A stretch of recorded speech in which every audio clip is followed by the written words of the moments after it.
This is the Be One Change One podcast, where our mission is to help listeners define values, practice integrity, and inspire change. Our vision is to mentor men and empower them to achieve more by taking responsibility for shaping their own lives. He's Cass, an evolving man who has been shaped by adversity and continues to grow through his imperfections. And he's Roscoe, an imperfect work in progress that tries to suck less every day. Between us, we have over 40 years of Air Force fighter pilot experience with countless hours as trainers, instructors, and mentors.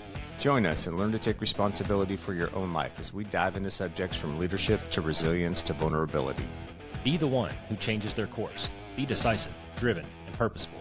Set the example for others. Lead. We wish we'd had this show when we were younger men. Be the one.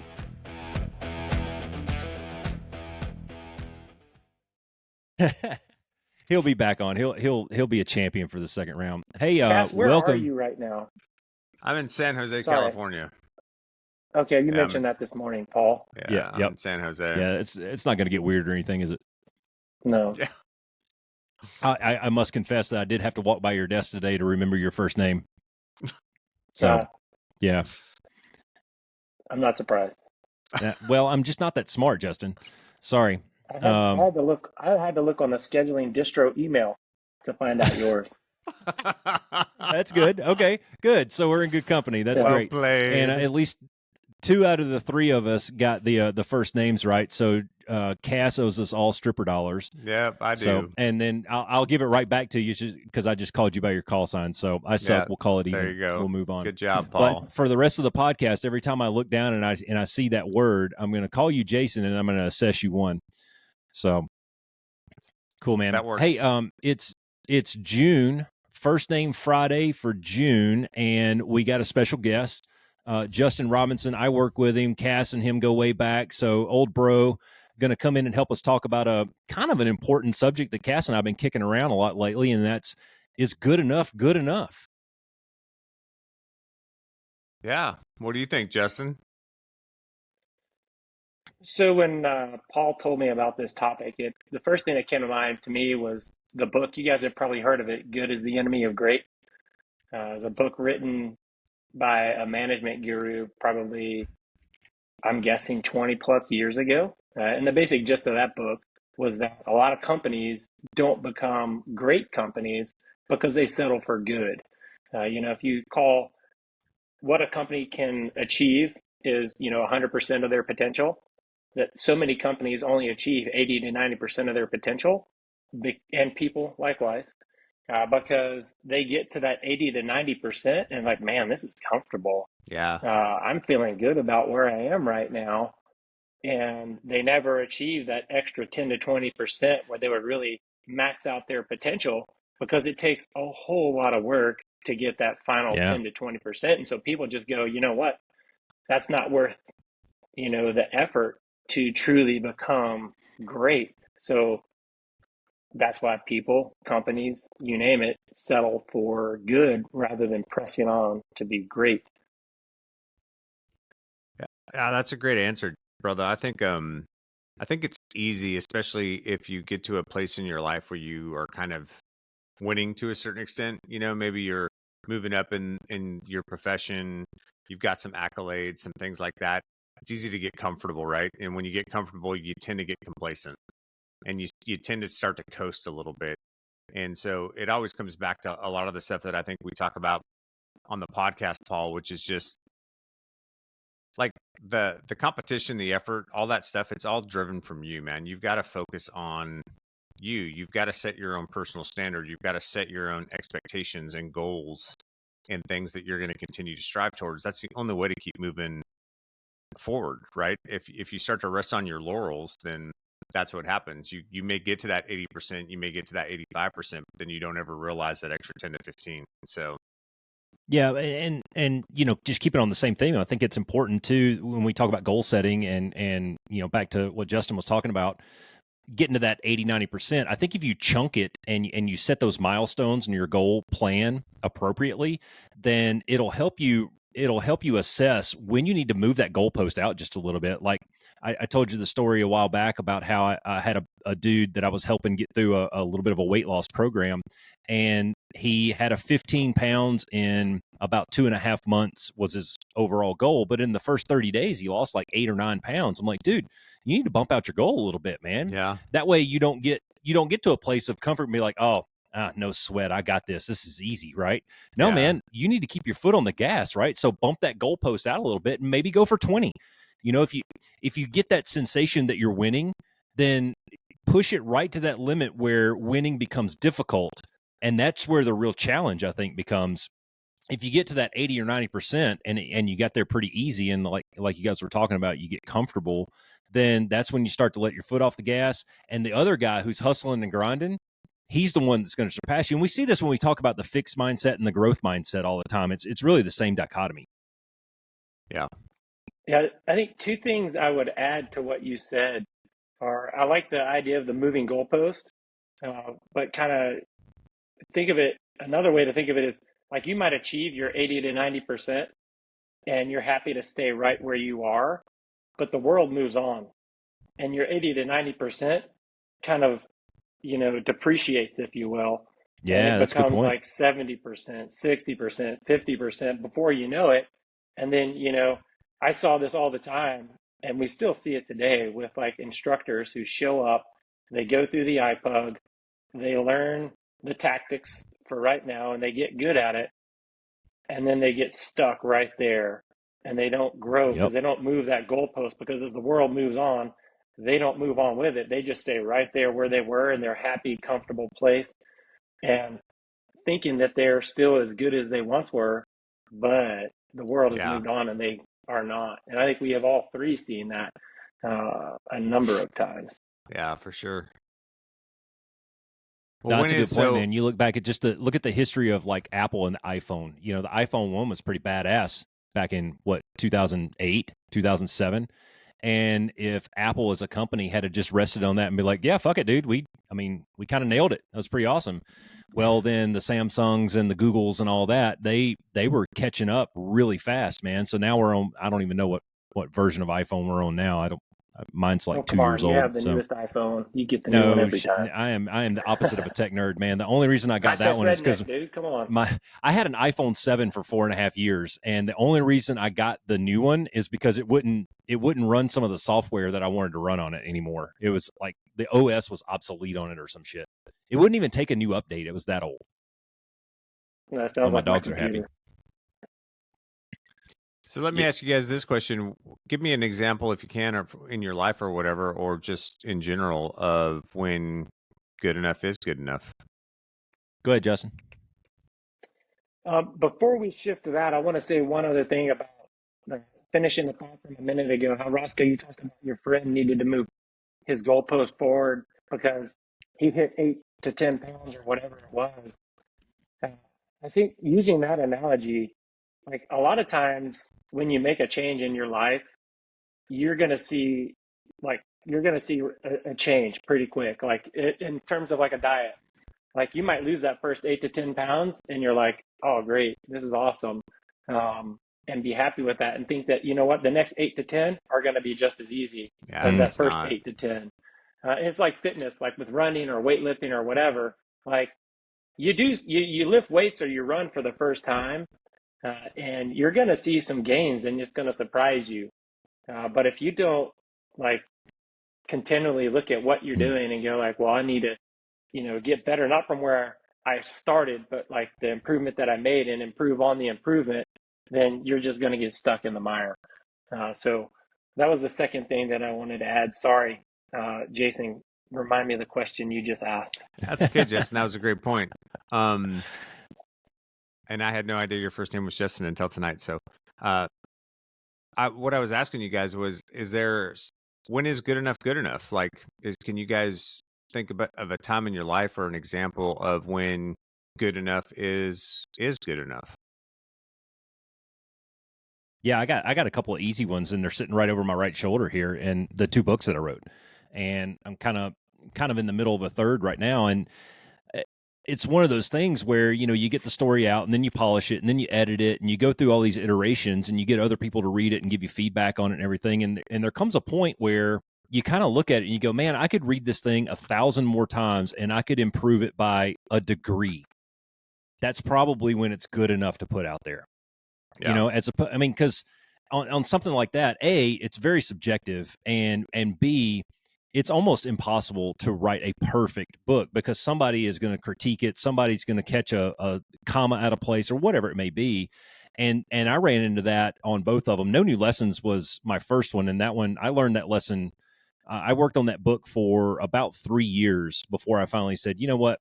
I got to get this I got to get it out there and kind of get that monkey off my back, move on to the next thing on the shelf and keep going. Am I proud of it? Yes. Could it have been better? Yes, it could have. Yeah, but you could Sort have of sunk that time into making it, 1% better. And like I was saying before, it could have been another month or 2 months of Yeah. working on the book. And sometimes you just got to get it out there. I mean, I can't think of the quote right now, but what is it? A good plan now is better than a perfect plan next week or something Yeah. like that. I think I heard that once or twice when I was in school and in the military. So yeah, sometimes a good plan today, executed right now, and not screwing it up, is better than coming up with the perfect plan for tomorrow or a week from now. That's not a specific example, but one kind of popped into my mind as you were giving your example, Paul. And for me, it's relatable probably to you guys and everybody, is like home improvement projects. Like, man, That's a good one. I'm kind of a perfectionist, and I want, the walls to be painted with tape. I want the lines to be even. I want everything to be perfect, or it's going to drive me crazy.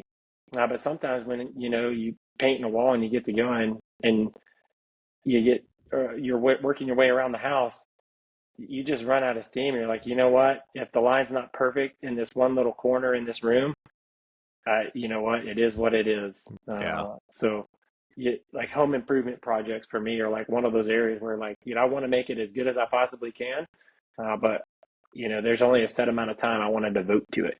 Yeah. So Do you think that that's a product of just kind of the way that we were brought up of, every sortie we grade, every time we go out there, our objectives are 100% this or zero that, and we just kind of get used to we get used to trying to strive for that standard, and a lot of times it is unattainable. You might go out there and have zero blue deaths, but you're always going to find something that you could have done a little bit better. Do you think it's maybe a product of just the way that we're conditioned over all the years that we've been doing this? so you're saying maybe it's part of the Air Force fighter pilot culture? Yeah, maybe. Or a little bit Yeah, of I think conditioning. to an extent. I think it's to an extent it's part of the Air Force culture, but it's also probably just kind of in us. Like, Yeah. I'm guessing that you had a lot of the character traits that are present within the Air Force fighter pilot culture before you became Air Force fighter pilot. You know Yeah. what I mean? Yeah. So I think there's uh, a certain degree of, or a certain amount of things that you do or have beforehand that maybe get sharpened.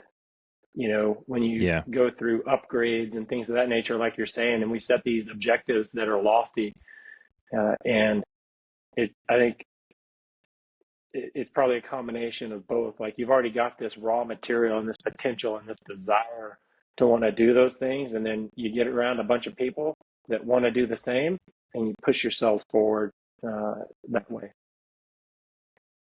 Yeah, I think what's important about what both of you guys are kind of getting at is, if you want to do good enough, at some point you've got to set a personal standard for yourself, right? Like, you have to have some kind of personal standard or some kind of personal line of expectations that you have and that you hold yourself accountable to move forward. And Yeah, I that's in agree. Sorry, Go go ahead, ahead. Justin. No, go ahead. Now, I was going to say, like, going to Paul's example of like the upgrade thing, I guarantee you that in none of your upgrades ever was there an instructor that was harder on you than you were on yourself. Oh, Yeah. yeah, that's a fact.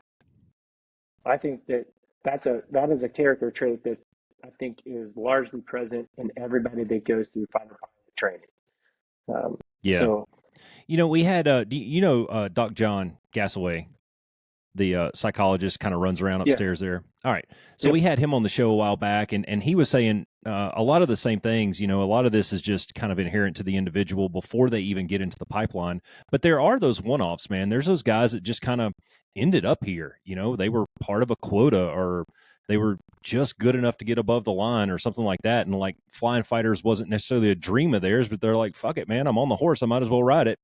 And so how do you take a guy like that and develop that mindset into him? That's where I think that culture comes into play, and where you put that guy in the culture with a lot of guys who already have those traits. And, you know, you and I have talked about this before, where, you're the average of the 5 people you surround yourself with the most kind of concept.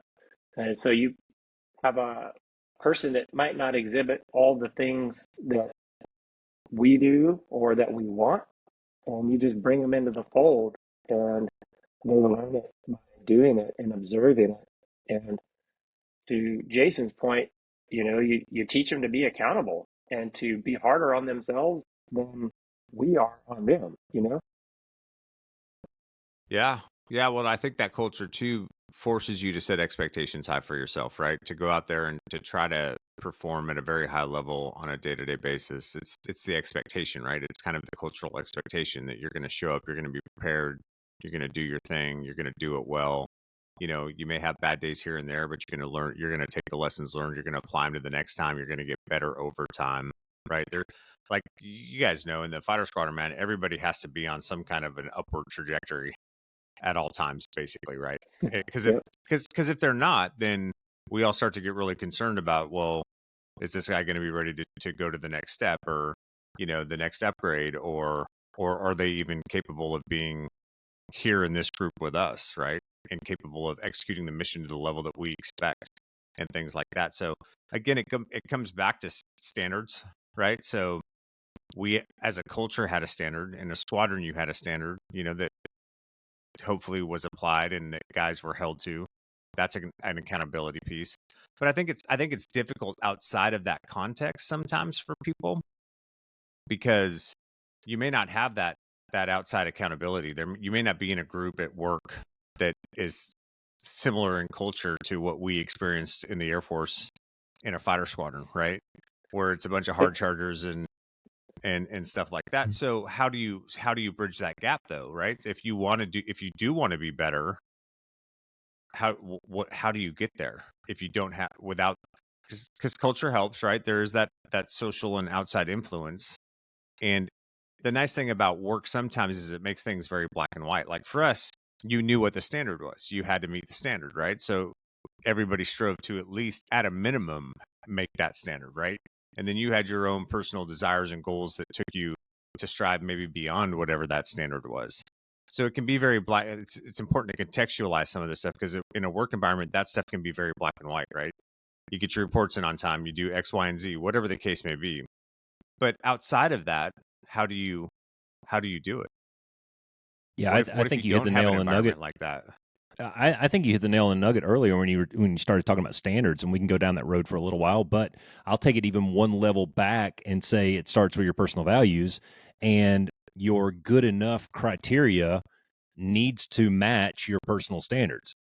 And I think you're going to find that out naturally once you identify those things about yourself, do a little bit of that self inspection shit, and figure that out about yourself. What really drives me, what motivates me, what's my decision making matrix every day, and what's my guiding light, and all that kind of, all those platitudes we throw out there. But once you figure that out for yourself, then you can set realistic and attainable goals, and I think that will help hold you to that standard. So, and each one of us, we all have our personal things that we're striving for. We all have a physical fitness standard that we know when we're not meeting it. We have a dietary standard. We have our fulfillment and our mind, body, soul balance, and all those things that we talk about.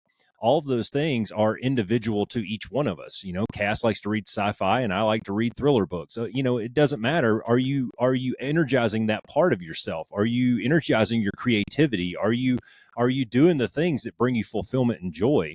And I think when you bring that back to your personal values, it'll help you set those goals, and then you can hold yourself to a standard. Yeah. Yeah, I think you need to put a little tick on the board because I just heard you say the wrong name. Oh, dang it. Okay. I'll assess I myself, and should have then kept a notepad. Sorry. I'll That's all assess right. myself, You and then got I'll you assess got Jason for serious. not having the right name on the dang screen. So we'll call it even. It's like bombing for quarters. I think Justin's going to walk out of here with a pocket full of nickels or something. That's all Well, right. Stripper dollars are I think important. you're the only one who has messed up so far. I don't doubt that. I screwed this up all the time. This is Yeah. true. Yeah. And I'm I not think very this was good at probably this. your plan. It- This was probably your um, plan. No, this was actually Ding Dong's plan here. There you go. Instead, I'll just call you Ding Dong. That works. It was actually his idea to do this, and honestly, over time, he's probably fucked it up more than any of us. So that's Yeah, the irony true. of it. Even his wife came in and told him that he screwed it up. Perfect. That probably has only ever happened a few times. So you want to talk about standards? Let's go for standards. I'm already less than 100%. Justin's doing okay. You couldn't even get the name right on the screen, so you're right out. Yeah. So how we doing? That's all right. Not the first Yeah. time. No, as kind of getting back to it, as you were talking about standards and how do you get people who aren't in a fighter pilot culture, for lack of a better example, it reminded me of one of my brothers who is in like upper level management at a fast food place, like a family run fast food place back where we're from. There's like 15 restaurants or so. And he tells me stories, of just crazy things that you're just like, how is this place still in business when, Right. they've got these knuckleheads doing these different things? And it's like, we're trying to find people to bring up in the company to go from, like my brother went from fry cook to upper level management over the course of 10 to 15 years. And his answer is he visits with, the managers, the shift managers, the store managers, and things like that, and just coaches them for, we call it mentoring, in the Air Yeah. Force. Yeah. But he just says he coaches them. So he just goes in and not not to say it's like a check ride, but it's kind of like a check ride. Like he just goes in and observes the operation, just watches what these people do, and then just gives them feedback. And he'll just do this every once in a while, just drop into the store just to, you know, give them this feedback to set the standard, uh, communicate where they're not meeting the standard, and just let them know, like, hey, you need to improve on this, this, this, and this in order for us to achieve what we want to achieve, sell more chicken. That immediately kind of brought that to mind because he doesn't work in an environment like we've worked in. I think we are the exception. Oh yeah. I think most people in America or in the world don't have a group of go-getters that really are goal-oriented, accountable, and to use one of your words, Paul, self-examining, and think about what they're doing and go back and try to debrief themselves on the events of the day and go like, how can I improve on a day-to-day basis so that I can be better at whatever I'm trying to do? Other people just don't have that experience that we have, and I always admire my brother for that because nobody taught him that. Like Yeah. it's just in him. He just knows like, hey, this is how we're gonna win. I've got to get people to want to be better. And the only way I'm going to get them to want to be better is to tell them what better is and then watch them try to execute it and then tell them where they went wrong, what they did right, and just debrief them on what they're doing so that they can raise the level individually and then at the store and then as a business. So what does it take? It takes somebody enforcing standards, and actually going out there and getting involved Yeah. with people and giving them honest feedback. And you guys know feedback goes both ways. It has to be people that are willing to receive the feedback. And to the point of what we're talking about today, where good and great the people receiving the feedback might just be like, well, I'm okay with, just being good, and you're trying to make me great. And so the feedback is just like, they Yeah. they don't do it. And so what do you do as a business owner when you're like, well, this guy's doing okay. I don't necessarily have a replacement. I kind of got to settle for this guy, because he just doesn't, he's just not doing this. He's kind of doing this, you know. Uh, I think we've been totally fortunate to be surrounded with so many people who want to do this in life, in terms of like Air Force goals and achieving things in the Air Force. That, in a sense, we've almost had it easy because we didn't have to do those difficult things. Very rarely did I ever give somebody feedback in a debrief that they weren't receptive to and wanted me to give them and thanked me for giving them feedback, because they're like, dude, I needed that. That's exactly what I needed. I want to get better, and you're telling me how to get better, so thank you. You know what I mean? Yeah. I'd say that's the exception, or sorry, that's the rule rather than the exception, where I think on the outside, there's a lot of people that just want to be good. And so they're not going to be as receptive to that feedback. They're going to be more like, okay, man, just leave me alone. Let me do my thing. Yeah, but the important part of that is that's how you can separate yourself. So if you're in an environment like that and you want to separate yourself from the herd, like having a personal standard, setting goals, going above and beyond to a certain extent, is one of those ways that you're going to be able to do it. I mean, we see it all the time. And I think one thing that I'd want to say to maybe some of our younger listeners is, like, dude, when you're young and you're just starting out at work or whatever, like, get the simple shit right. Like, get the fucking, like, seriously, just get the simple shit right. Be where you're supposed to be when you're supposed to be there, right? If you haven't figured it out yet, on time is not on time. 10 minutes early is on time, right? Like, be where you're Yeah, like, that's if you're busting your ass at work, but you're always late to meetings, guess what? It's not going to matter. Like, nobody's going to fucking trust you. Nobody's going to take you seriously because you can't get to where you're supposed to be on time. So, like, do the simple things right. Dress appropriately, fucking shave, fix your hair in the morning, don't smell Get like, your name right on the screen when you sign up for podcasts. Little don't things. smell like, don't smell like ass. Get off your you say computer. don't smell like Cass. Yeah, don't smell like ass. Oh, that's That one doesn't for count. you. All right, we got him. Count. No, we got him. That was a question. No, Yeah, you got doesn't him. matter. Doesn't matter. Assessed. Hey, no, but like, Justin, what I Roscoe really and I like were what you were talking- saying. Oh, go ahead. Sorry. I was just going to say, Roscoe and I were talking about in the pregame, man. I can't believe how many people like travel in their pajamas.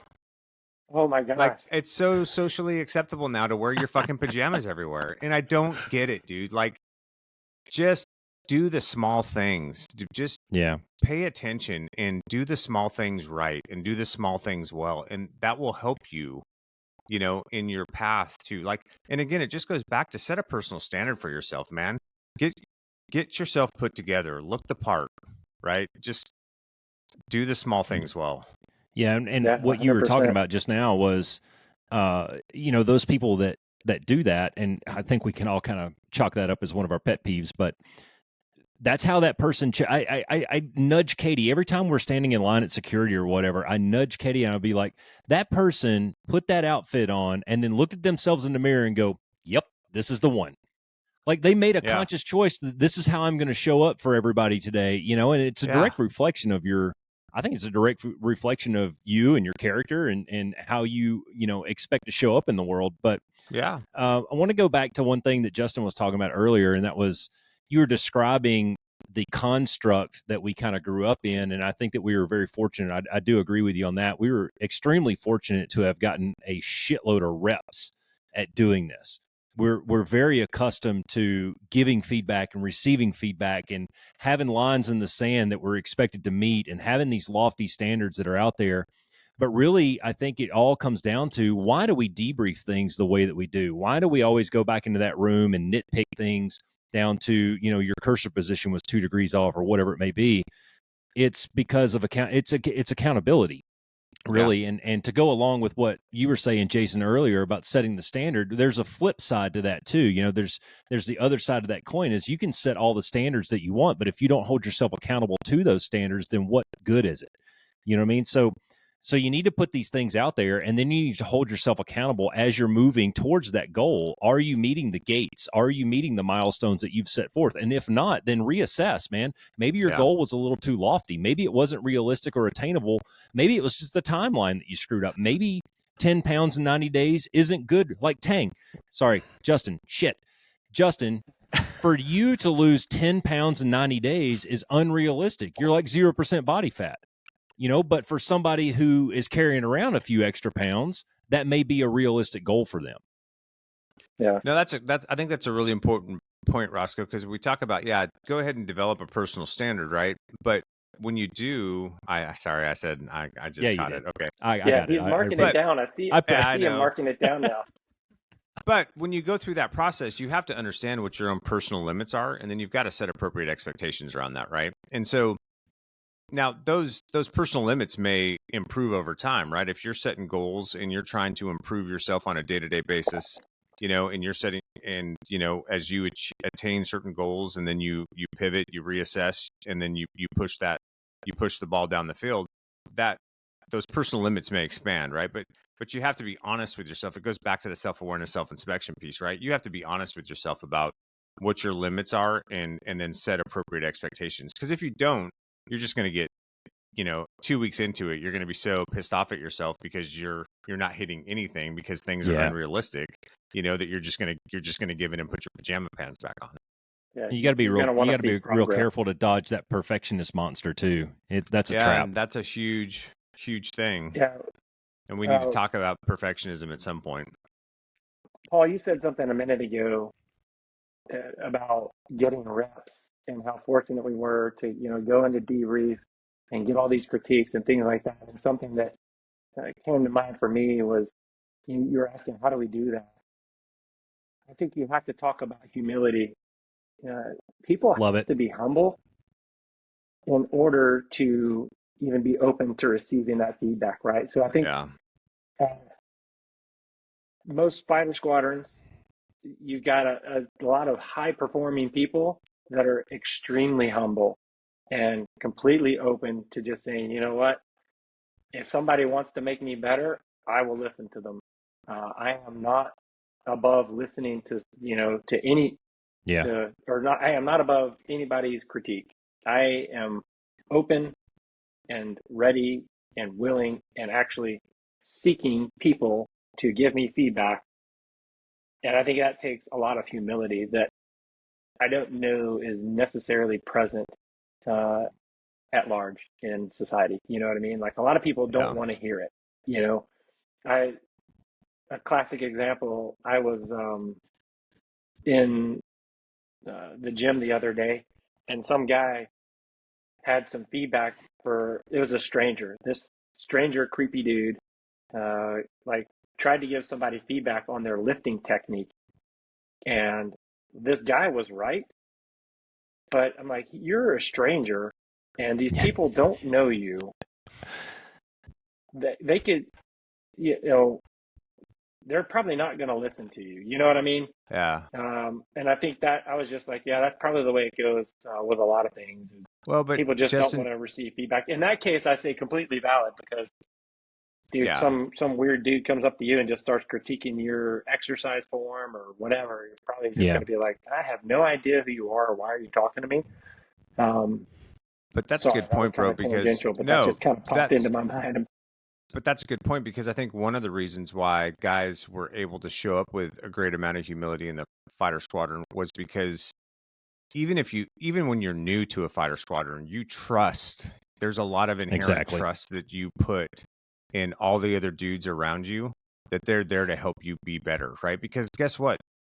They want you to be better, because if the balloon goes up and we're going to war together, you want to be able to trust that the dude that's flying with you is going to be capable of executing the mission, executing the tactic, checking your six, and doing the deed, right? And so there's almost this inherent piece of trust but that's important. So, because it kind of goes back to what you guys were talking about earlier, which is if your circle, if the circle of folks that you have around you, it always comes. We always end up on this at some point, Paul.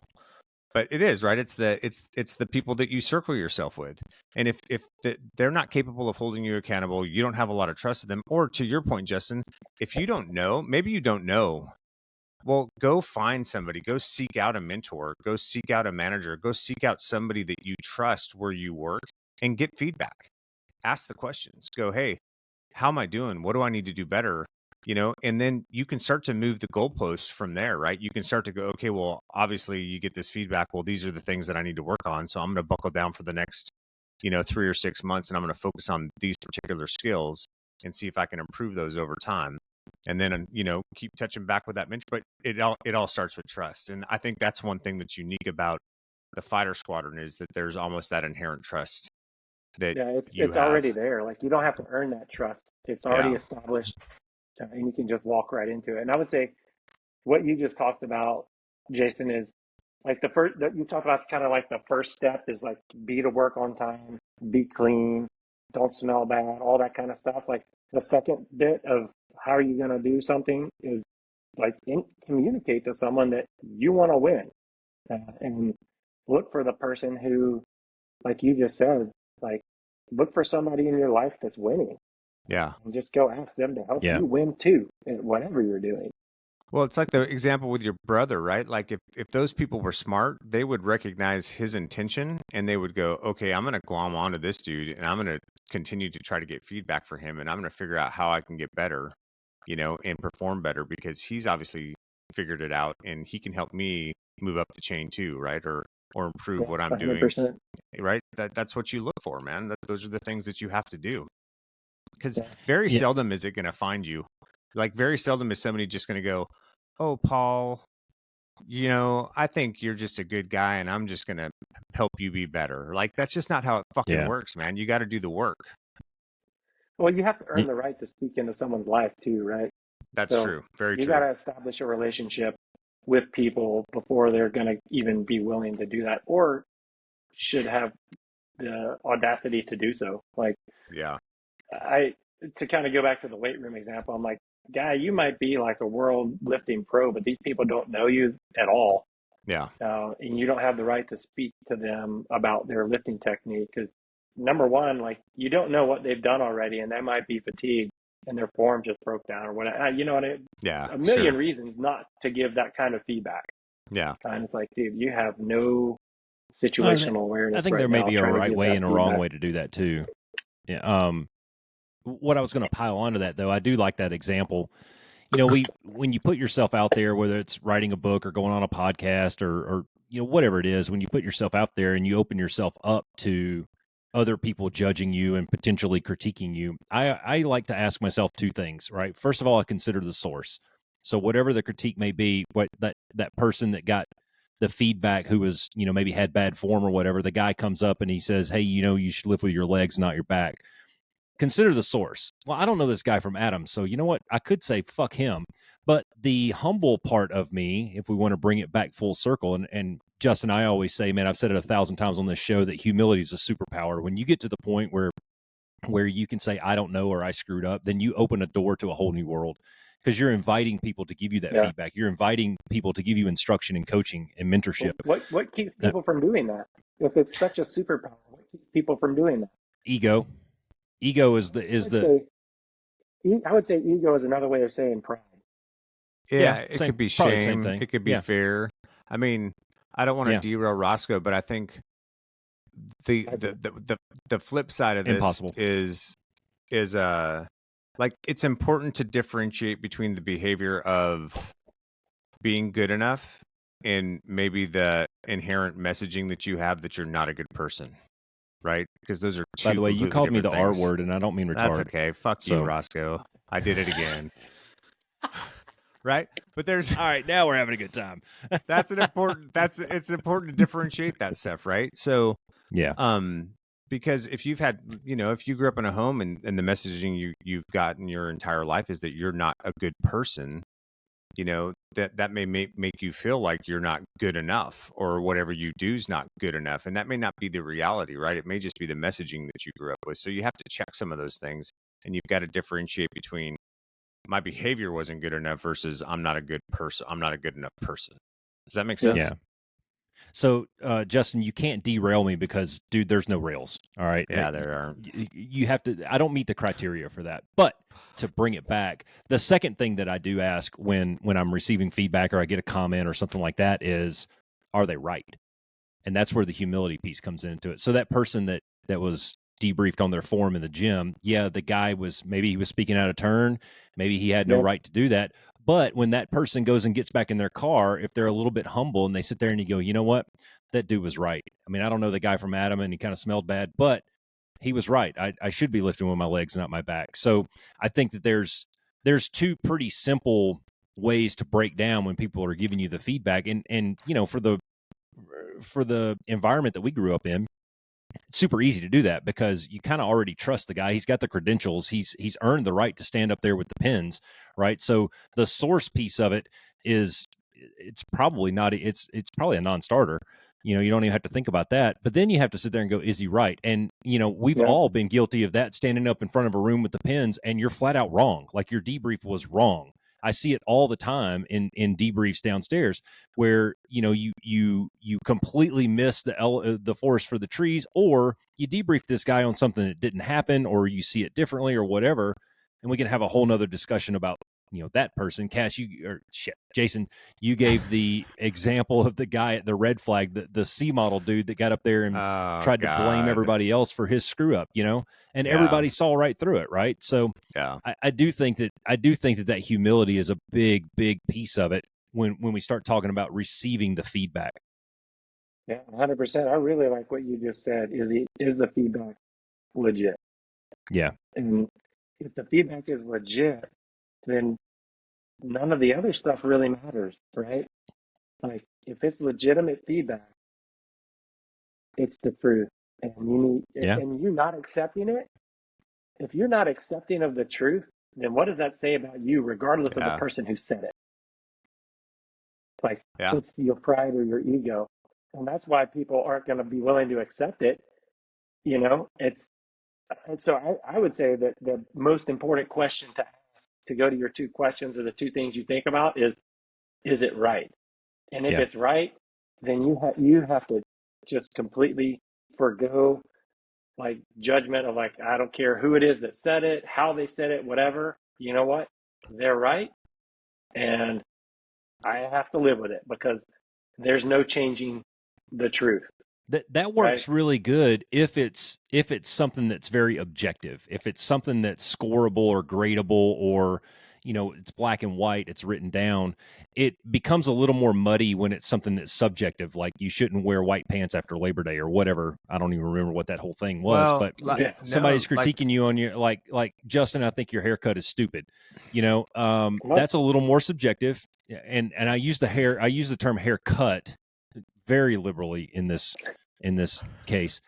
But you know what? Like my wife is going to have her opinion on things is going to have a greater weight than some rando that I just met in the gym, you know, because of the trust in the relationship there. And this woman knows me inside and out and, you know, those kinds of things. Her opinion, her subjective view on what I may have said or did or wore is going to have a greater weight in that conversation. So that's why I say consider the source first, and then are they right? I agree to an extent, but I also disagree in that what if, like, would you not agree that somebody who has high credibility in your eyes, you're more likely to accept bad feedback from them and not question whether or not it's right or wrong, but just go with it, maybe because they have a track record with you and you've known this person to be reliable in the past, and so you just assume that they're reliable now, when in reality, they could have given you bad feedback. Yeah, I think that's probably the second part of that question too, is, you know, carry the weight of who's the sort. Like the squadron commander comes in and tells you something, he's probably carrying a little bit more weight than your bro in there making popcorn potentially.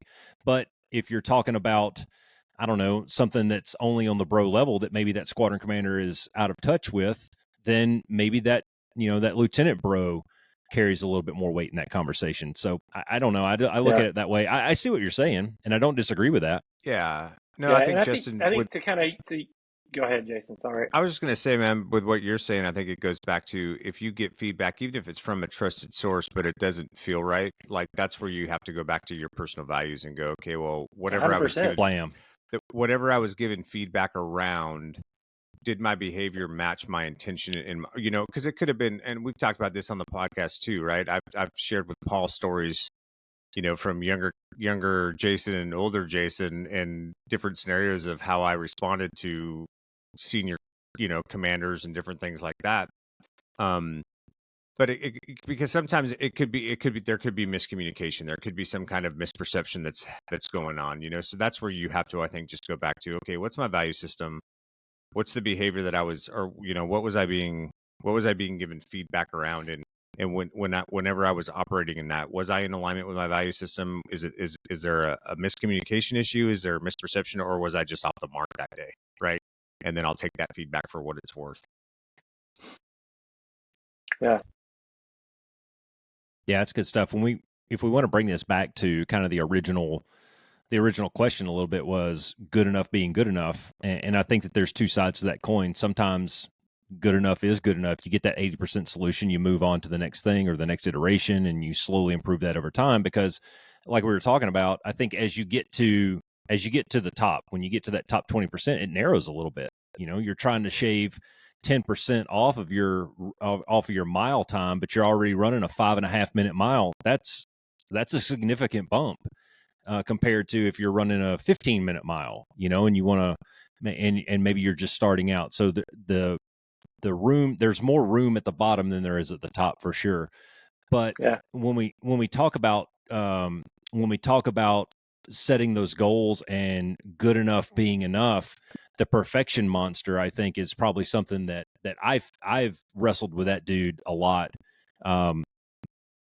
Through a bunch of different areas of my life, and I kind of have to accept at some point. I have to accept that, man. I mean, I'm not young like I used to be, so I can't be expected to do some of the things that I used to do. So I can't hold myself to that same standard that I used to. I talked about it with writing the book. I could have worked on that thing for 3 or 4 more years, but I mean, for what cost? What's going to be the cost at the end of that? So when we start talking about good enough being good enough, how does perfectionism fit into that, do you think? Well, I mean, I think there's a big difference between striving for excellence and striving for perfection. Right? So, because you're never going to reach perfection's unattainable. There's never a perfect sortie. There's probably always something that you could have done better. There's always going to be scenarios where something could have been improved, right?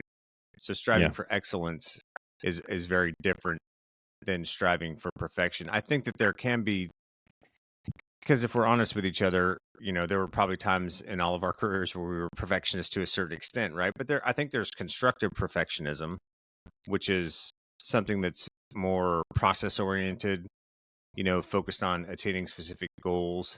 And maybe it's even something that you enjoy doing. So like, in the fighter squadron, I was trying to be as good as I could be all the time and trying to get better all the time. And that was actually an enjoyable process for me, right? Because I wanted to get Yeah. skilled. I wanted to do well. I wanted to be survivable. I wanted to be lethal. I wanted to be all those things. And I wanted to learn all those things so that I could pass that stuff down to guys that were coming up behind me. But that was all goes back to what we've talked about before, Paul, right? Which is, don't focus on outcomes so much, but focus on that process. And if that process is enjoyable, then that might be kind of a constructive or good side of perfectionism. But then there's that dark side of perfectionism, right? Where everything has to be perfect, and now it goes into not something that's not process oriented, but something that is maybe more driven oriented or pressure oriented. I've got to look perfect. People have to view me as perfect.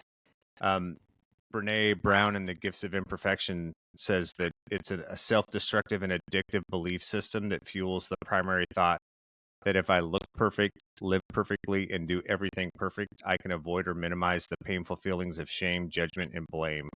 So it's not focused on process. It's more focused on, kind of a fake persona or putting up a front so that you don't have to deal with maybe the things that actually you need to work on.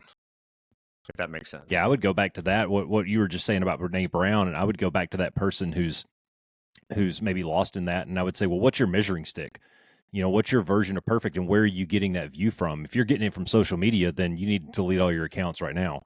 Yeah. And my version of perfect is not going to be, it's going to be very different than y'all's version of perfect, because this is an individual journey. And if I'm constantly doing that comparison game, what do we say? Comparison is the thief of joy, right? Well, now you're always chasing something, and that striving for perfection ends up being a depressive function of your life, versus something that could lift you up and go, you know what? I did a little bit better today than I did yesterday, and take that win and run with it and enjoy that feeling of having accomplished something, not looking at it and go, well, this is fucking trash, and move on. Yeah. And I think that's the important piece. And we talked about this. Come to mind. Go ahead, Justin. I was just saying, a couple thoughts come to mind as you say that. And I think we generally strive for perfection, but we know that we're not going to achieve it. But I don't want to aim at a low mark. Like, I'm going to aim at a really high mark, because if I'm going to accomplish anything, like, I want to set a really high bar, something that I might not be able to reach. Because if I don't set a really high bar, I'm not going to reach the full potential that I could. You know what I mean? Yeah. So I think we just probably, as a community, just have a lot of people who set a high bar and just know, like, oh, I know I'm not ever going to be perfect, but I know that not setting a high bar is an answer to me, accepting the fact that I'm not going to be perfect. You know what I mean? And avoiding all that thrash, because I'm going to set a really high bar that may be like, I want the bar to be perfect. Like, I want to fly that perfect sortie. I want to have a perfect week of sorties, or whatever the case may be. If you don't set a high bar like that, then you're selling yourself short. You just have to know, like, you have set a high bar on purpose, and accept that you might come up a little bit short, and that's okay. Yeah. You should never set a bar, in my mind, lower than almost perfection. You just have to know what you're doing, and that you might not achieve it, but man, you're going to try to get as close to it as you possibly can.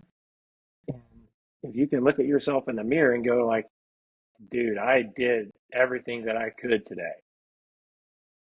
then that's a win, right? That's good enough. And you shouldn't, and it's good enough. And you shouldn't be getting down on yourself because it wasn't perfect. Like, no, you set a really lofty goal, and you came really close to it. That's awesome. So, the other thing I would say too is, like, and this kind of goes, in my mind, one level beyond the whole, like, goal setting process, is more of like questioning, not like, how do I get to the target? Because if you want to, in my mind, what we've been talking about is like, I want to get to target A. So I'm going to set these goals of do this, this, this, and this, and I will get to the target. Right. And we establish that. I think probably the most fundamental thing that you have to do in your life is decide what is that target you're going for. Not, not to totally derail this, but to me, that's like the most important thing you can do, because wouldn't you hate to get to the end of your life and go, like, well, I set this target and I achieved it, but it turns out now that I'm like 40, 50, 60, that's not really that important. Yeah. We did a whole episode on that stuff. You want to win at what matters. Yeah. So you have to, in my mind, you have to decide what matters. Like sit down, have some self-reflection, and go, like, what, at the end of my life, how am I going to define my life as a win? Like, what are the things that I want in my life, and kind of work your way back from there. So it sounds like you're about to tell me we did that a couple of weeks ago, dummy. No. We did a whole episode on that. About we went and read a bunch of I don't know, shit that old people regretted when they got to the end of their life, and they look back, and a lot of it's exactly what you just said, man. What matters and what doesn't matter. And I had this really cool interaction with a dude. We actually went out and got coffee on a Sunday morning before church, and we're sitting there rapping, and he's telling me about all the hardships in his life, and he's, I don't know, early 30s or so. And I kept asking him things like, well, what do you want to get out of this? What's your ultimate end state? And he didn't have a lot of answers. I said, I tell you what, dude, let's, when we meet together next week, I want you I want you to have something for me. I want you to try to write your epitaph. Can you write your epitaph? What's going to go on your gravestone at the end of your life? If you could pencil that in right now, what do you think it would be? And that, I think, provided a good thought exercise for him to start to narrow down some of the things that really mattered in his life. Yeah. I was just looking for a quote. If I can find it in my notes, I'll share it. But the idea is that, it's, I would, don't be afraid in your life of failing, and like not achieving something. You should be more worried about succeeding at something that doesn't matter Yeah. than failing at something that does. You know Yeah. what I mean? So in that exercise that you're talking about, I think that's a really good exercise where you just kind of have to really, you know, think about life and go, how do I define my life as a win when I reach the end of my life, whenever that may be? And you want to succeed at that. Uh, so you have to first decide what matters. Because if you succeed at something that doesn't matter, who cares? Yeah, right. Yeah. Yeah. And then going back to what you were saying, Paul, like the comparison thing, man, like we've talked about this so many times on the podcast, but when we talked with Alicia, comparison leads to shame. And so at the end of the day, like if you want to compare yourself against something, compare yourself against yourself. The questions that you should be asking yourself is, not why am I not as cool as Justin and why don't I have as great of hair as Justin has? But, you know, hey, am I better today did I do better today than I did yesterday? Did I make, and what was the 1% difference that I made for myself today that I Yeah. didn't make yesterday? Right? That's the comparison game we want to play. No, I think you're So, spot on, dude. When I'm talking to other people, and I know I've said this on the show before too, but everything that we talk about, and especially this, it's so individual. It comes down, Yep. it's so personal and intimate to the individual that you can't compare yourself. It's unrealistic for Katie to compare herself and her journey to me and my journey, because I mean, we're male, we're female, we're years apart on how long we've been doing the things, and our hobbies are different, and the things that matter to us are slightly different. So it's unrealistic for us to compare each other and how we're trying to get to some of these things. She's not a runner, so if she's trying to compare her 5K time to mine, that's going to bring her down. It doesn't make sense. So for the listeners, it's all about you. Like, stop reading Facebook comments and stop looking at what everybody else is posting on Instagram. Focus on you. And for me, every day when I turn out the lights out of my room and I walk out and get ready to go to bed, I I say out loud, man, did I move the ball? Yes or no? Did I move the ball a little bit today? Did I go to the gym? Did I work? Did I give it everything that it deserved? Was I, a good husband, a good father? All these things that I've set out there on my whiteboard or on my goal list or on my personal daily standard to-do list, did I achieve? Yes or no? And sometimes the answer is no, and that's okay. I'm going to try to be better, a little bit better at that tomorrow, or maybe that becomes a focal point for me for a week or two, or whatever it may be. But you have to assess that stuff. You have to ask yourself, was I a better version of myself today than I was yesterday? Yeah. yeah, dude, you just touched on a super slippery slope. How about that alliteration with social media I and think it's called Facebook? consonants, And isn't it? I think it's alliteration when you repeat a sound, It Oh, is. isn't it, super slippery Yeah. slope. Jason? Yes, it is. Yeah. Fucking nerds. But, you know, I really like what you're talking about, thinking about yourself and comparing yourself to yourself. So much of social media, when you look at it, is, a lot of things that people put on there to show off the best sides of their life Bingo. because, for in some way, shape, or form, like in their mind, they think that, some of the stuff that they show out there is what matters, like how pretty you are or how, whatever, you name it. It's things that, in the end aren't why people like you. Yeah. You know what I mean? Like Yeah. I'm not into social media So I'm not speaking from a place of like a lot of experience, but it seems to me from like what I read and what I see is that a lot of it is just superficial things that don't matter.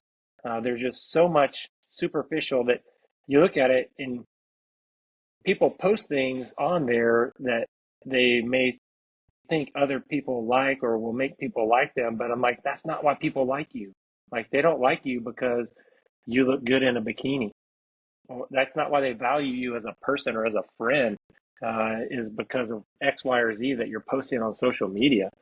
Um, but a lot of people don't do that self reflection and think about comparing themselves to themselves. They compare themselves to the other things that people are putting out there that don't matter. Yeah. And I tell it to my kids all the time, like, because my son, not to drag him into this, he thinks he's short. Like he's the youngest kid in school. Like he barely made the cutoff to be in the grade that he's in. So he's, for some kids, he's a year younger than them. And when you're 11 years old, the difference between a kid who's Oh 11 yeah. and a kid who's 11 years and 50 weeks is significant. And so my Yeah. son is always like, Dad, I'm small. They call me skinny. I'm shorter than everybody. And I'm like, dude, I try to explain to him, that they're older than you, number one, but number two, it doesn't matter. Like the friends that you have don't like you because you're tall or you're short or you can run fast or you look good, you have blue eyes, whatever. Like people don't like you for that stuff. So don't focus on it, dude. Like Yep. Yeah. you got to People get like you past because that you're a good dude and superficial you're thing. funny and you're fun to be around. Yeah. Yeah. Because to use one of Jason's word, because of your values. Like Yeah. people like you because of your values. Yeah. So I think it's really important when people start to reflect on themselves that they do that, that it's on themselves and it's not Yeah. on other things, and that you really look at the things that matter. It's your values. Your values matter, not your hair color or how much hair you have. Yeah. You know, things like that. Like physical appearances matter very little as to whether or not people like you as a person. But that's what a lot of social media is your physical appearance Dude, and what people want to post and talk about. when you've got a guy who's maybe PCS in your squadron, or we've heard our manager stick his nugget out the door when he's thinking about a new hire and go, "Hey, does anybody know Jason? Yeah, Jason's an asshole. Jason doesn't get hired." It's not that, well, Jason has nice hair, but he's an asshole. It's no, we don't like this guy. Your reputation precedes itself a lot of times, and that goes back to what kind of person you are. And what's one of the biggest compliments in our world that we can get? He's a solid dude. He's a good dude. If you get Yeah, that compliment from the bros, he's a then you're doing bro. some stuff right. And to your son, man, I want you to go home. I want you to tell him this story a little bit later, because my youngest boy, Caleb, was exactly the same way. He was the runt. He was about a year behind the puberty curve, and all of his bros are shooting up and getting pubes and getting muscles and all that stuff. And little Caleb's just sitting there with his geeky little glasses, and he's kind of a dweeb and everything. Well, guess what? All that stuff caught up about 3 years later. And I was just in here talking to him for like an hour earlier. He's 180 pounds of solid muscle. He squats 300. I mean, the kid is chiseled right now. So tell your boy to be patient, man. That stuff will come. Don't Yeah, worry I about it. know. Just keep pressing. I know it's tough because it's easy for kids to slip on it because adults do. Oh, Like yeah. Yeah. adults forget these things, so it's even tougher for kids. But yeah, Yeah. that's the message that I try to share with him. It's like, dude, you're young, things are going to change, but again, think about what's important, dude. Your character, your values. Yeah. Like that's what matters. That's what people care about. That's why people are your friend or they're not your friend, is those things. So you need to Yeah. develop those things, not worry about like my friends are getting taller before I am, or my friends are taller than me. You know what I mean? I just kind of have to recage them and get them thinking about what's important versus what's not. Yeah. Yeah. Yeah. I just wanted to piggyback on one more thing that Paul said, which was just, you're not going to win every day.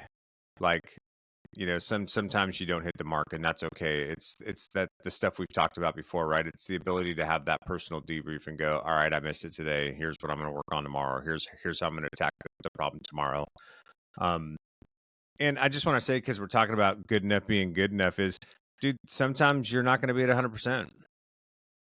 And when you're not at 100%, you're good enough is what Justin was saying, which was at the end of the day, if you look at yourself in the mirror, can you go, I did the best I could with what I had available to me today. I did the best I could. If that's your answer, then you're good enough is good enough. If that's not your answer, then it wasn't. I mean, I can remember going through my divorce, man, and I was not at 100% for a while and having to go to work and fly and get ready for an inspection and do all these different things. And there were days where I didn't have a whole lot of bandwidth. But on those days, what I could do, that was my best. It was good enough on that day. Yeah. Right. So I just say that and share that to be like, you have to be patient with yourself sometimes, right? You have to be honest with yourself, but you also have to give yourself a little bit of grace sometimes too, because life's hard. Sometimes things come up. There's external factors that affect things sometimes. So you got to kind of take it, you got to view it holistically. But at the end of the day, it's what Justin said. You got to stand in the mirror and go, did I give it everything? And if the answer is yes, then you're there. And that really is what accountability is, right? Like looking in the mirror and going, dude, did I do everything that I possibly could have done today? Whether or not, because the bar moves up and down based on different factors that are happening in your life, external things that you cannot control. I mean, you hear it as kind of cliche, control the things you can. Yeah. And, there's a lot of things that are going to happen that are going to keep you from, having the best day every day. And you just have to kind of know that and just go like, well, did I do what I could? It's like, I think it's, Bill Belichick when they were winning Super Bowls back in the day. No, it wasn't Belichick. It was Nick Saban. Like his big thing at the University of Alabama was just like win every play. Just do your best on every play. And that's all I can ask for you. Like on every play is a new play. Whether or not we had a good play on the last play kind of doesn't matter. We have a new play, and I just do your job on your play on this next play to the best of your ability, and that's going to give us the best chance to win. You know what I mean? And that's where you just kind of have to look at it and go like, on this day, did I do my job? What I was what I set out to do, did I do it to the best of my ability? Like, because for the football players, like, dude, they starting the season with injuries, game 1, game 2, game 3, those guys are just pilot on the injuries, and they're not going to be as good as they were, if they were 100%. And if they try to measure themselves with like, an offensive lineman, normally I'm picking up every block. At my 100% level, I'm picking up every block, but I'm at 85% today, and so somebody's going to get by me. But you know what? If you compare yourself to like, well, I compare myself to that 100% self and get really down on myself for letting that guy get by. It's like, no, dude, you got to assess. Like, I'm not at 100%. I am operating at a deficiency. So I'm not going to be as good as I was. I just have to do as good as I possibly can with what I've got right now. And then kind of the next thing is like, well, how do you get back from that 85 up to that 100 where you really want to be? You know what I mean? That's the next step of the debrief is go like, hey, I had one of those days. I'm proud of what I did, but I didn't hit the mark. Okay, how did I not hit the mark today? And how am I going to make sure I get better and do it tomorrow? You know what I mean? Yeah. Yep. Yeah, I was just having a conversation with Caleb back here about almost exactly what we're talking about. He's wanting to do 75 hard over the summer and try to find out a little bit about himself. He's going to be 20 this fall. He's going into his sophomore year, and he's looking for a little bit of an edge in the discipline department because he kind of porked it away his second semester of his freshman year. And what we were talking about, what I got off kind of coaching him up on a little bit was, dude, you got caught up in the trap of you just had so many competing priorities and you really didn't know how to sort and filter all those things. He's got a girlfriend, he's got ROTC, he's got his school and the, the grades he's trying to keep up. He's got his bros. He wanted to come home a few times and visit with us, so, for a 19, 20-year-old kid who hasn't been really trained in some of that, how to prioritize and rack and stack stuff, it caught up with him. a little bit, and he had some bad days, and there were, I think there's a lot of opportunity for us to sit here and go back through this spring semester and debrief some of the things that, when you were faced with this on a Friday night, I've got homework, but I've also got a girlfriend and my buddies who want to go out. You're going to have to prioritize that at some point. And I'll bring it all the way back to, what do you value? What do you really want to get? Like, why are you going to college in the first place? Well, I want to get my degree so I can get commissioned in the Air Force and fly fighter jets. Okay. Does going and hanging out with your bros on Friday night help you do that? Does going to the movie with your girlfriend help you do that? Now, of course, we can have the conversation of like you were talking about, Jason, earlier, about give yourself a little grace. You need a little downtime. You got to have some recharge time, all that stuff. But if you're making those choices on a consistent basis, man, I can probably objectively prove to you that going to the movies with your girlfriend on Friday night versus doing homework is not going to get you into that fighter cockpit. It's not going to get you closer to your goal. So you have to learn a little bit of that stuff. And I really liked what you were talking about earlier, Jason, was, give yourself a little grace. Guys, you're going to have a bad day. Everybody's going to have a bad day. You're entitled to have a bad day. You're entitled to have a lazy day or a cheat meal, everything in moderation. And allow yourself that, and don't beat yourself up too much about it. There are nights when I go out here and I shut the lights off in my room. Did I move the ball? Yes or no? No, I didn't. I wasn't the best version of myself today. But guess what? Tomorrow's another day. And that's where a program like 75 Hard really kind of teaches you those kinds of things. Is you have to win one day 75 times. That's all you have to do. And if you can learn to compartmentalize things down, getting back to this good enough is good enough stuff, if you can learn to compartmentalize things down myoptically like that, and look at the events throughout your day as, you know what, I'm going to get a chance tomorrow to do this better. It's okay that I didn't do it great today, or maybe I didn't meet my standard today. It's okay. But tomorrow I can do it. What did Doc John say? He's got an 80% rule, right? Yeah. If I set a goal of going to the gym 5 times a week, but I only went 4 times, cool, dude. I made 80% of my goal. I'm going to live with that. Next week, I'm going to do a little bit better. And that's really what we're talking about, man. It's called self-improvement for a reason. You're always trying to improve just a little bit. Yeah. And I was just going to say, newsflash, it never fucking ends. Yeah. Right. One thing I'll add to this idea too, Roscoe, is like, how do you end up on Friday night with so many different competing priorities? Right? Well, it's called misprioritization. Exactly. So yeah, you give me flashbacks to when I was in school, and my technique for that is like, don't have those things pop up. And the way you don't have those things pop up is you're organized and you have a plan.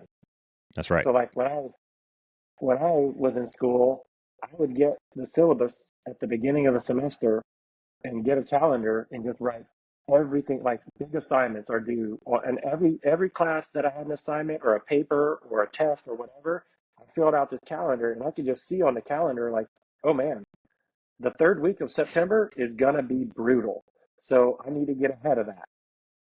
So for me, it comes down to like not putting yourself in those positions by equipping yourself with the tools to be, organized and in a position where you don't have to decide between like doing homework on a Friday night or hanging out with friends or your girlfriend or whatever. It's like, because if you would have done your homework on Wednesday when you had time, instead of sitting there watching television or whatever, move that stuff forward and have a plan so that you don't have these things pop up in your life where you've got a whole bunch of different priorities, and having your life be the cycle of like feast and famine, where like some days you're like, I don't have much to do, and then other days you're like, holy crap, I'm overwhelmed. Like for me, that's what college was about, was learning how to do that, and just going like, I need a peanut butter spread so that I can just make my life as smooth as possible, and I don't have any days where I've got like preventable priorities from popping up. Collection of priorities, if you will. Like, if I could have prevented it, then it's on me, Did you learn that when you were going to Jim Bob Danny Frank's Vocational Technical College down there in Mobile, Alabama? No, I didn't. I learned it at a different vocational technical college. Different vocational technical school when you were studying how to change brakes on a Chevy pickup. Got it. Yeah. Cass, hour and 14, man. I think that's longer than we intended to. let Probably, me, but that's okay. It was a good Go ahead. conversation. this is five more minutes. Um, we talked, I use my brother as an example, like, giving feedback and trying to make a difference in people's lives. Jason, you mentioned it a little bit. We didn't really nug down on it, but has anybody ever made a difference in your life, or have you ever made a difference in somebody else's life because you invested your time, your energy, the things that you've learned and you've shared? I think that's the way you said it, Jason, was like, share the things that you've learned with other people so that they can win. Yeah. Yeah, well, I mean, I'm sure we can all think of people that were impactful in our lives in one way or another, as mentors and instructors. And, I tried to do the same thing. I still try to do the same thing. But in the Air Force in particular, I always try to do that, really invest my time and my energy in the guys that were trying to get better, that were seeking feedback, or if they were struggling with something, to help them through that patch and let them and help them see that they were better than they thought they were, to get the light bulb on and Yeah. things like that. And I've gotten feedback from several guys, about the difference that made in their careers and their professional development and things like that. So yeah, for sure. I'm not surprised because I'm one of those dudes. Do you remember the Wick spin-up ride we did? I do. BFM. Yeah. Yeah. Just so you know, Paul, and I want to say it was offensive BFM, It my do was. one. Yeah, Yeah. it was my do one offensive BFM. So I'd already flown one. And I was like, somebody gave me an example brief. So I saw it and flew offense. And then, my Explain next Wick spin up ride. real quick. Hold on, Justin, Yeah. for the listeners, explain Wick spin up real quick because they won't know what that means. Yeah. So WIC is weapons school, where like Top Gun, for the layman. And there's a program that we go through as fighter pilots where we fly with guys that have already gone through weapons school so that they can basically get us up to speed so that we don't go there and look like a bunch of dummies, right? So it's a program where they'll teach you and then you have to teach it back to them. So that's C1, do one. So this was my second ride in this spin up where I'm basically, supposed to teach Jason how to do offensive fighter maneuvers, dogfighting. And I want to say it wasn't more than 5 minutes into the brief, you basically stopped me and were like, all right, hey, man, this isn't how this is supposed to go. So how about we take a different approach? And I will tell you that if you hadn't have stopped me where right there and did exactly what you did and taught me what you taught me, I don't think I would have made it through the spin up, and I don't think I would have made it through weapons school. So I am one of those dudes who firsthand was a beneficiary of you investing time and just caring. Like Yeah. I had never met you. No, Like we hadn't met before. we had never met. He wasn't flying in my squadron. You were in the spikes and I was in the top hats. Yeah. And they just sent me over to fly with you because y'all had the jets and we were available. And I'm like, you know what? That was a remarkable moment in my flying career because up to that point, I had gone through an instructor upgrade. I had gone through Flug, all that other stuff, all the different upgrades that you go through to get to this point, and nobody had ever taught me how to be an instructor. Oddly enough, like I think it was just kind of one of those things where like I was good enough flying the jet that they were like, "Oh, he'll figure it out eventually," you know. And so I would say everybody just kind of passed the buck on me when it came to like, briefing an instructional ride, uh, or they just didn't know how to instruct themselves. One or the other, maybe a combination of both. But when you sat me down, we're like, dude, this is how a brief is supposed to go. You need to do this, this, this, and this. And you just taught me the structure of left hand, right hand sight picture, lift vector power pool avionics. I was like, what? Let me write that down. I've never heard these things before, you know? And Yeah. for you, Paul, he just kind of took me through a brief. He was like, all right, I want you to, he goes, I want you to brief like step by step how we're going to do this. Left hand, right hand sight picture, lift factor, power pool, avionics sight picture is what you're going to see. And it was like when you did that for me, it just turned on a light bulb, and I was like, oh, this is what we're supposed to do. Yeah. And so it was momentous for me. So I owe a huge debt of gratitude, big thanks to you for doing that for me. And I will tell you that I was able to do that for somebody else. I won't say his name because he'd probably be embarrassed. Like, but he did. I saw myself in him, and I had Yeah. flashbacks to that day that we spent in the spikes, where you taught me how to brief an instructional mission, like how to instruct. And you know what I did? The same exact thing that you did with me, and it was amazing. Like the light bulb that I saw turn on for him. For him, it was a defensive PFM ride. So he had already gotten through offensive, and it was his fourth ride in Wick spinoff.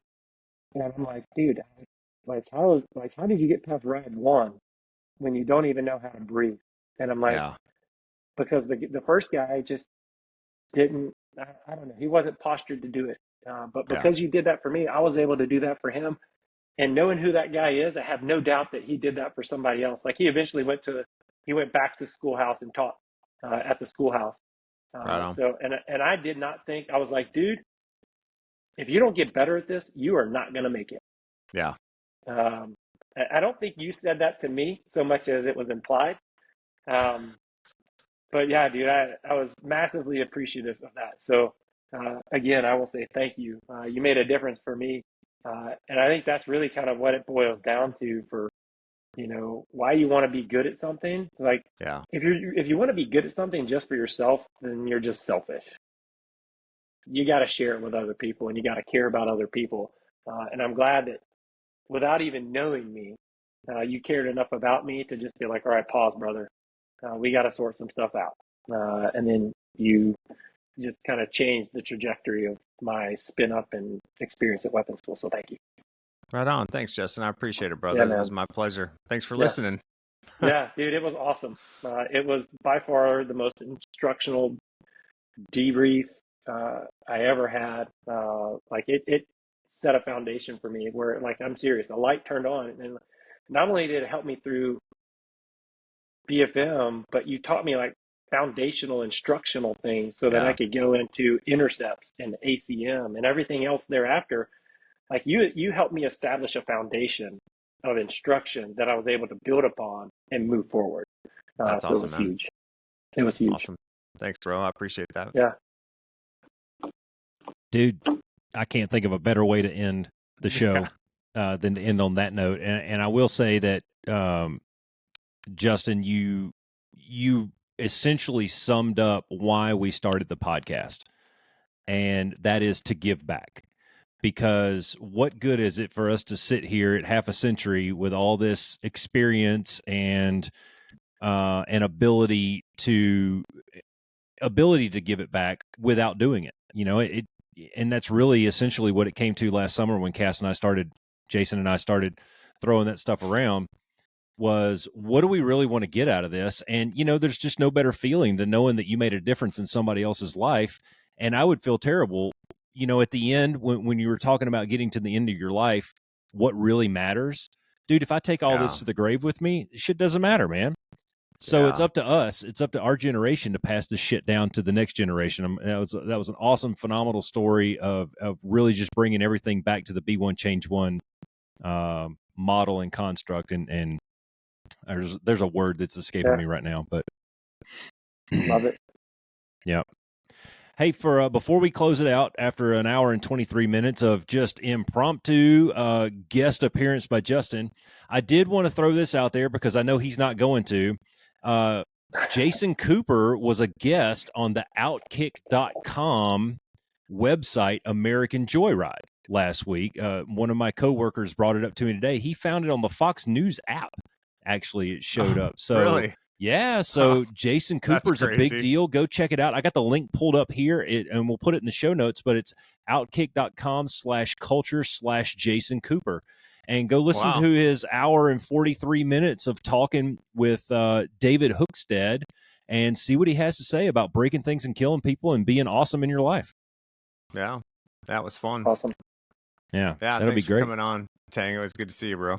Yeah, it's good to see you too. Awesome. Anything else? Nah, Be the dude, love it. change. Thanks for inviting me. Be the one. All right, be man. the change. Thanks for flying with the Be One Change One podcast. If you got something out of this show, then be the one and share it in your circles of influence. You can be our wingman through our website at www.be1change1.com. That's B and the number 1, change and the number 1.com. We invite you to be the one and join our fighter squadron on social media at Be1Change1 on Facebook, YouTube, and Twitter. You can follow us at Paul Roscoe White on Facebook, Instagram, and LinkedIn, as well as Roscoe's website, www.paulroscoewhite.com. You can email us from the website and please leave comments, share, and ask questions, or leave ideas of things you would like to discuss on future podcasts. Most importantly, be the one that helps us win the algorithm by leaving a review on whatever platform you're listening on. Thanks for joining. Until next time, be the one.